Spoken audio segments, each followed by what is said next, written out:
ಕನ್ನಡದಲ್ಲಿ ರಿಗ್ಗಿ ಅಂತೇಳಿ ಕರೀತಾರೆ ಇದನ್ನು. ಈ ರಿಗ್ಗಿನ ಮ್ಯಾನುಫ್ಯಾಕ್ಚರಿಂಗ್ ಮಾಡಿರುವಂಥ ಕಂಪನಿ SSI ಅಂತೇಳಿ. ಇವೆರಡು ದವಡೆಗಳು, ಒಂದು ಸ್ಥಾಯಿ ದವಡೆ, ಇನ್ನೊಂದು ಸ್ಲೈಡಿಂಗ್ ದವಡೆ.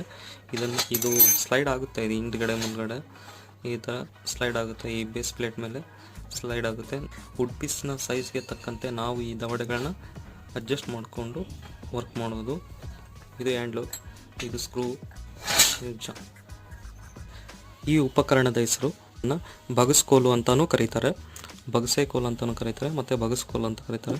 ಈ ಒಂದು ಟೂಲ್ನ, ಈ ಒಂದು ಉಪಕರಣವನ್ನು ಎಲ್ಲಿ ಬಳಸ್ತಾರಪ್ಪ ಅಂತಂದರೆ, ಒಂದು ಉಪಕರಣವನ್ನು ಕುಲುಮೆಗಳಲ್ಲಿ ಉಪಯೋಗಿಸ್ತಾರೆ. ಈ ಒಂದು ಉಪಕರಣವನ್ನು ಬೆಂಕಿನ ಹಿಂದ್ಗಡೆ ಮುಂದ್ಗಡೆ ಚಾಚೋದಕ್ಕೆ ಈ ಒಂದು ಉಪಕರಣನ ಬಳಸ್ತಾರೆ. ಈ ಉಪಕರಣದ ಹೆಸರು ಕತ್ ಅಂತ ಕರೀತಾರೆ. ನೀವು ಇಲ್ಲಿ ನೋಡ್ಬೋದು, ಇಲ್ಲೊಂದು ವುಡ್ ಪೀಸ್ ಇದೆ. ಇದೊಂದು ಇದೇ ಥರ ಇನ್ನೊಂದಿದೆ. ಇದು ಒಂದು ಗೀರ್ ಹಾಕೋದಕ್ಕೆ ಇದು ಒಂದು ಸಾಧನ. ಗೀರ್ ಗುರುಡು, ಇದು ಒಂದು ಗೀರ್ ಗುರುಡು, ಇದು ಒಂದು ಕತ್ ಲೈನ್ ಹಾಕೋದಕ್ಕೆ ಅಥವಾ ಗೆರೆಗಳನ್ನು ಎಳೆಯೋದಕ್ಕೆ, ಮಾರ್ಕಿಂಗ್ ಮಾಡ್ಕೊಳ್ಳೋದಕ್ಕೆ ಇವೆರಡು ತುಂಬ ಉಪಯುಕ್ತವಾದಂಥ ಸಾಧನಗಳು ಅಥವಾ ಉಪಕರಣಗಳು.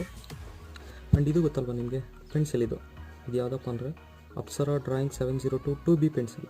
ಈ 2B ಪೆನ್ಸಿಲ್ಲು ಮಾರ್ಕಿಂಗ್ಗಳಲ್ಲಿ, ಡ್ರಾಯಿಂಗ್ಗಳಲ್ಲೆಲ್ಲ ಯೂಸ್ ಮಾಡ್ತಾರೆ. ಬಟ್ ಕಾರ್ಪೆಂಟರ್ಸು ಬೇರೆ ಥರನೂ ಯೂಸ್ ಮಾಡ್ತಾರೆ. ಕಾರ್ಪೆಂಟರ್ಗಳದ್ದು ಒಂದು ಡಿಫ್ರೆಂಟ್ ಸ್ಟೈಲ್ ಆ್ಯಂಡ್ ಆಗಿದೆ. ಅವ್ರು ಏನು ಮಾಡ್ತಾರಪ್ಪ, ಈ ಪೆನ್ಸಿಲ್ನ ಅಂದರೆ ಹೆಂಗೆ ಇಟ್ಕೊತಾರೆ, ಹಿಂಗೆ ಇಲ್ಲಿ ಕಾಣಿಸ್ತಾ ಇದ್ದಾನೆ, ಈ ಥರ ಇಟ್ಕೊತಾರೆ. ಈ ಥರ ಇಟ್ಕೊಂಡಿದ್ದಾರೆ ಅಂದರೆ ಅವರು ಪಕ್ಕಾ ಕಾರ್ಪೆಂಟರ್ಗಳು. ಇಲ್ಲಿ ಎರಡು ಉಪಕರಣಗಳಿವೆ. ಈ ಉಪಕರಣದ ಹೆಸರು ಚಾನ, ಈ ಉಪಕರಣದ ಹೆಸರು ಪೋಗ್ರಿ ಮಳೆ. ಇವೆರಡನ್ನ ಏನಕ್ಕೆ ಉಪಯೋಗಿಸ್ತಾರೆ ಅಂದರೆ ಈ ಕುಲುಮೆಗಳಲ್ಲಿ ಯೂಸ್ ಮಾಡ್ತಾರೆ. ಇದನ್ನು ಆಗ್ರ ಅಂತೇಳಿ ಕರೀತಾರೆ, ಇದನ್ನು ಬೈರಗಿ ಅಂತೇಳಿ ಕರೀತಾರೆ.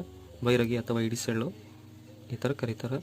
ಇದು ಹೇಗೆ ಬಳಸ್ತಿದ್ರು ಅಂದರೆ, ಕೈಯಲ್ಲೇ ಹಾಕುವಂತಹ, ಕೈಯಲ್ಲೇ ತೂತು ಮಾಡುವಂತಹ ಒಂದು ಸಾಧನ ಇದು. ಅಲ್ಲಿ ಶಾಡೋಲ್ಲಿ ಕಾಣಿಸ್ತಾ ಇದೆಯಲ್ಲ, ಮೇಲ್ಗಡೆ ಈ ಥರ ತಿರುಗಿಸ್ದಂಗೆಲ್ಲ ಕೆಳಗಡೆ ಈ ಥರ ಹೋಲಾಗ್ತಾಯಿತ್ತು. ಈಗ ಎಲ್ಲ ಡ್ರಿಲ್ಲಿಂಗ್ ಮಿಷಿನ್ಸು, ಡ್ರಿಲ್ಲಿಂಗ್ ಬಿಟ್ಟು ಅಡ್ವಾನ್ಸ್ ಟೆಕ್ನಾಲಜಿ ಬಂದಿರೋದ್ರಿಂದ ಈ ಥರ ಉಪಕರಣಗಳನ್ನು ಬಳಸ್ತಾ ಇಲ್ಲ. ಈ ಒಂದು ಉಪಕರಣದ ಹೆಸರು ಇಕ್ಕಳ. ನೀವಿಲ್ಲಿ ನೋಡಿದ್ರೆ ಈ ಥರ ಮುಂದೆ ಎರಡು ಜಾ ಓಪನ್ ಆಗುತ್ತೆ. ಈ ಥರ ನಾವು ಇದನ್ನು ಬಳಸ್ಕೊಂಡೆ ಗುಣನ ಇಟ್ಕೊಳ್ತೀವಿ. ಇದು ಉಜ್ಜುಗರುಡು. ಇದನ್ನು ಮ್ಯಾನುಫ್ಯಾಕ್ಚರಿಂಗ್ ಮಾಡಿರುವಂಥ ಇಸ್ವಿ ಬಂದು 1974ರಲ್ಲಿ ಈ ಒಂದು ಉಜ್ಜುಗಳನ್ನ ಮ್ಯಾನುಫ್ಯಾಕ್ಚರಿಂಗ್ ಮಾಡಿದ್ದಾರೆ. ಇದು ಆಲ್ಮೋಸ್ಟ್ ಈಗ 46 ವರ್ಷ ಈ ಉಜ್ಜುಗರುಡಿಗೆ. ಕೊಡತಿ